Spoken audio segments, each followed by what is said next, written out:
MLS and Liga MX. Yeah.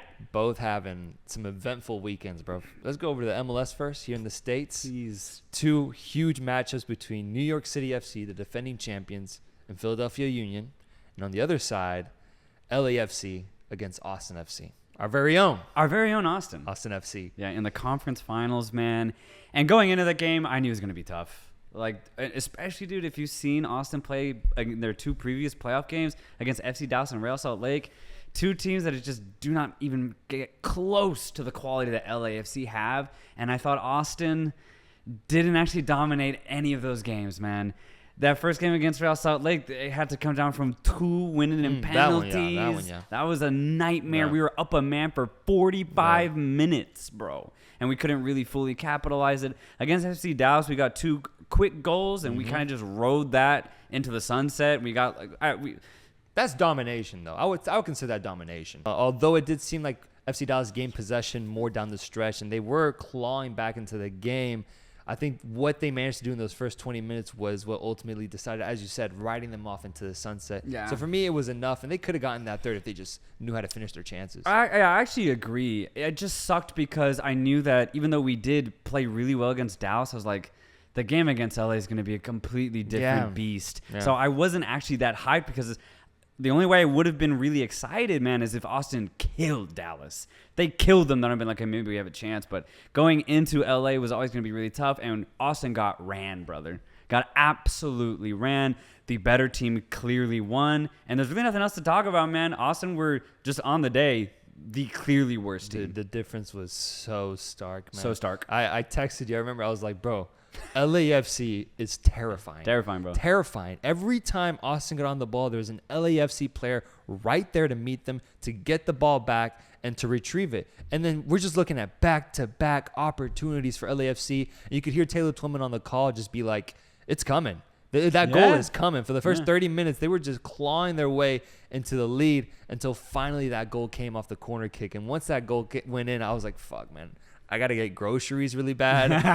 There's no point to wait. There's no point. Because I ain't seeing us getting back into this one, bro. And 3-0. I think it could have been 4, but the last one was offside. And Austin's first shot on goal in the 80th minute. It was that bad, bro. It was that bad. Oh my God. You're on the other side of the country in the Eastern Conference, and this game was the exact opposite. End-to-end action. 2 really good teams just throwing punches, bro. Philly start off hot in Philadelphia, the repeat of last year's Eastern Conference match, but this time Philadelphia were looking a lot more convincing going into the game. The game itself was incredible. The energy was electric, not just on the pitch, but in the stands too, bro. And Philadelphia and New York, honestly, put on a fucking show, bro. Yeah. An incredible display of football. And honestly, dude, I really do mean this. When Philadelphia get going, they may play the best football that the MLS has ever seen. Ooh. And I know it sounds like a really big statement, bro, but when you see some of the goals that Philadelphia have crafted over the course of the season and some of the goals that they scored against New York in this conference finals, dude, it is elite teamwork style football, man. That goal from Julian Carranza getting it on a long ball in the box, nudges it straight to Gazdag, who then roofs it into the back of the net. An incredible teamwork goal, man. And I don't even see LAFC score goals like that. LAFC, I think, kind of rely on their immense quality that they have spread throughout the pitch. But Philadelphia might be one of the best teams the MLS has ever seen from a team perspective. And it was a great game because New York actually scored first. Yeah, I saw Philadelphia had to respond, and my God, did they respond, bro. An incredible game, and in my opinion, we have the 2 best teams in the season playing each other in the final. Yeah, didn't they got 3 back-to-back goals within 10 minutes or something like that? Yep. As soon as New York scored, I was like, oh, shit. Because New York were playing really well. Up until they scored, I was like, okay, New York, wow, like they're really impressing me. Maxi Morales was having a field day in the center of that park, just distributing balls, man, getting any through ball that he wanted to. And New York's goal was really good too, man. 1 touch, 2 touch, little layup to Maxi Morales, and then boom, 1 touch into the corner of the net. Beautiful goals on both ends, honestly. But Philadelphia, once they conceded that goal, they came alive, and they just dominated the rest of that game. Damn, so one of the best playing styles for an MLS team. I don't know. I'm thinking about some I mean, bro, I saw Seattle put on a Picasso-esque type performance against Pumas, man. That one goal they had where almost every single player touched it on the build-up, that was a beautiful goal. You can throw in the Toronto FC teams of back in the day that were challenging for CONCACAF finals. Do you think this team is better than those? Or are you saying that they have a better ability to play together as a unit? What exactly are you saying? Clarify that statement for me. Yeah, absolutely. I think maybe a little bit more towards the latter in the sense that as a team, this might be the most in sync, selfless 11 I've seen field together on the same team, bro. Because they understand each other. Every single player has a very distinct role, and they fight for each other, bro. There's a lot of energy, too, within the squad, but then there's also quality. Again, Daniel Gazdag, the Hungarian, just having a really incredible MVP-like performance this whole season. Martinez in the center of that park just kind of dominating in the midfield. But then again, up top, you don't have stars. Ura and Carranza are just really solid. The reason why Philly is so successful, man, is the teamwork, bro. They're able to combine, and they combine, for me, the best in the league.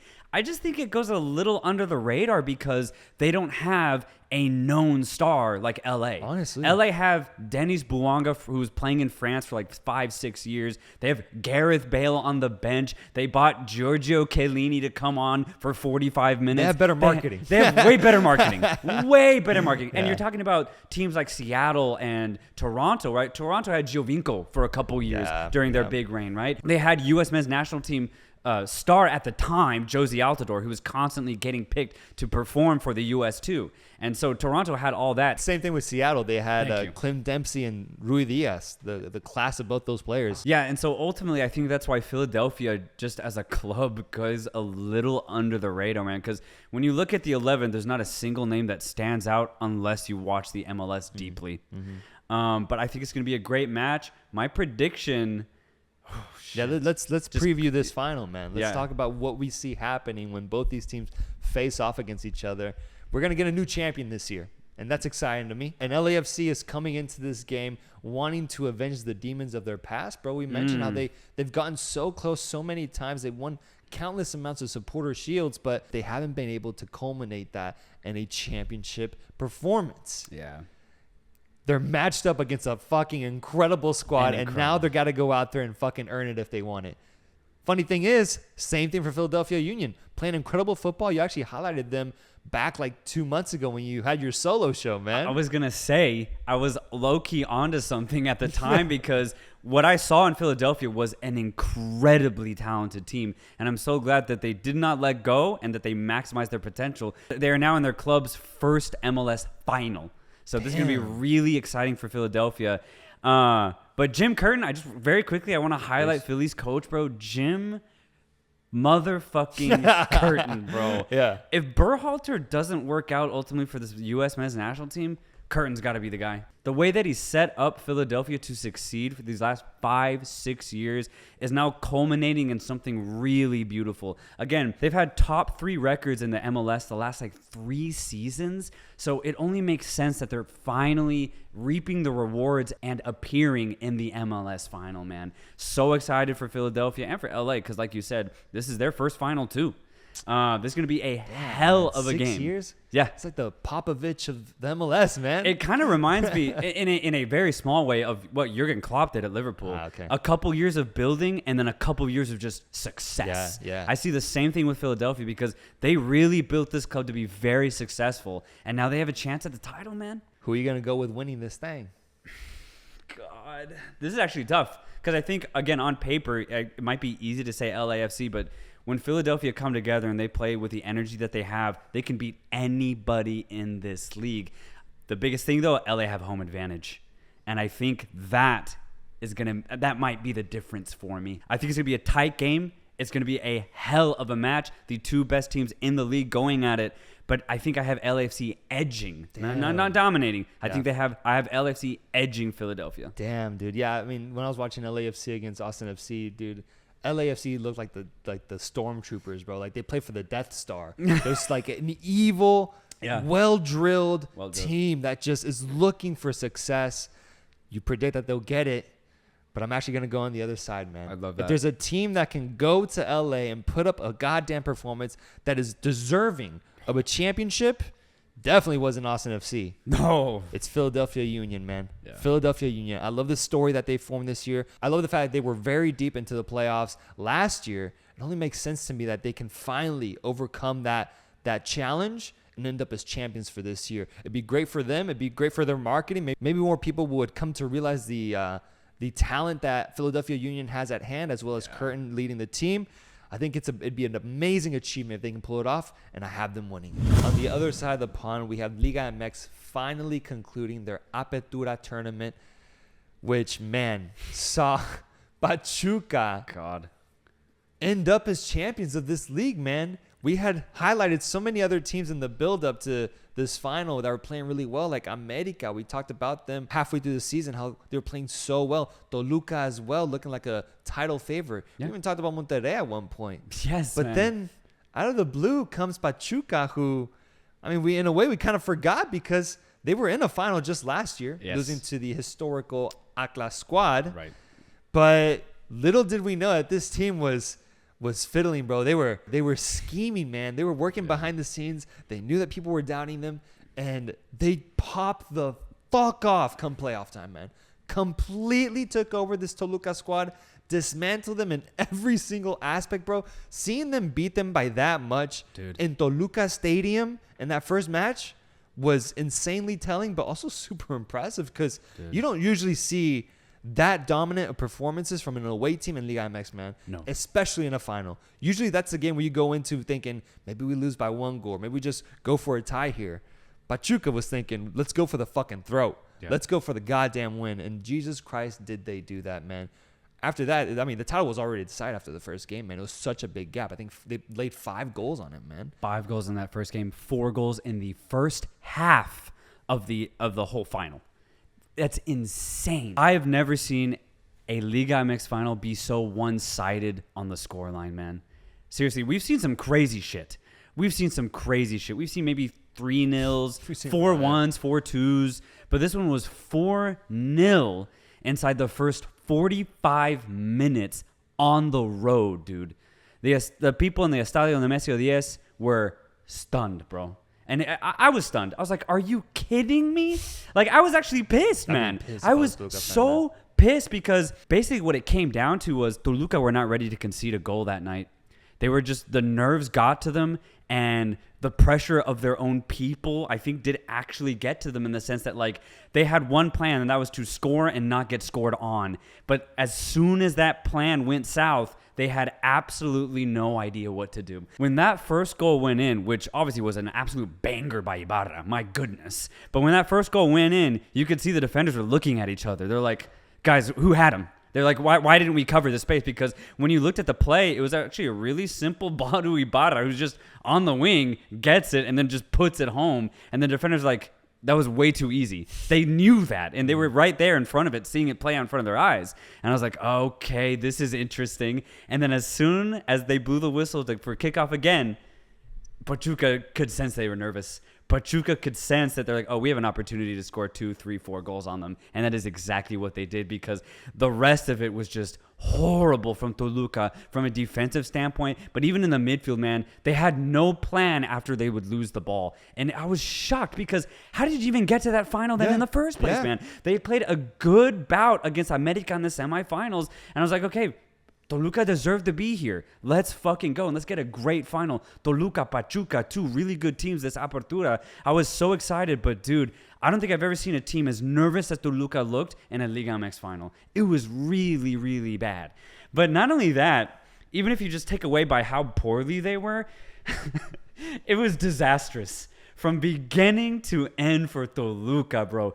An absolute disaster, because even though they conceded five on that first game, they actually themselves could have scored 3 or 4 goals. Sanvezzo had a clear chance. Marcelo Ruiz had a half chance. But Fernando Navarro had a clear, wide open header. He just puts it wide open, and he can't even finish it. There were so many chances. Leo Fernandez had a penalty and gets it saved. They could have scored 3 or 4 goals, and it would have been 5-3, 5-4, which would have been way fucking different. Different game. That would have been a classic Liga MX final. Yep. But instead, Toluca did not live up to it, and they missed every single chance that they had. It was so embarrassing from that point of view. The only positive was the people of Toluca. They actually were kind of upbeat at the end of that game. They're like cheering on their team even though they were down 4 goals. I was like, damn. It's an optimistic fan It was base. very optimistic. And I was like, hey, that si se puede attitude still lives on in Toluca. So I was like, damn, like, I don't even know if I'd be hyped if I was in the stadium. I'd be cursing at my team, bro. No, we actually saw that because I had a Toluca fan DM us on Instagram, and he was like, hey, I'm wondering if you guys saw what happened in the final. But then he sent a second message saying, it's no worries, though. We got next year. And I'm just so positive. I'm just thinking, though, man, after going through something that dramatic in a final, what does that do to the mental state of these players, man? Oh, dude. Going through something, conceding, 8 goals at the end of the Total, day? total. That's not a normal just 2-1, No, 3-2 loss in a final. That's a lot to take on. Can this Toluca team find their inner soul, man, and be able to regroup the same way that Pachuca did last year? Yeah. Can they do this again so that maybe moving forward they are actually able to go back to a final and have a second shot at it? With Liga MX, you never know, because if they do set their minds to it, they could genuinely have a chance. We saw the quality that they're able to have when they played against an incredible America team that was on fire.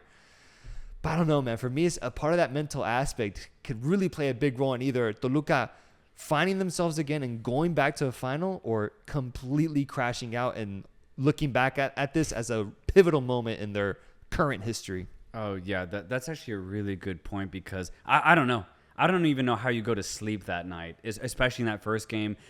That second game, you're just like, all right, can we try to get 1 goal? And what's crazy, they actually did. They scored like in the 25th minute. I was like, okay, well, now they're only down 3.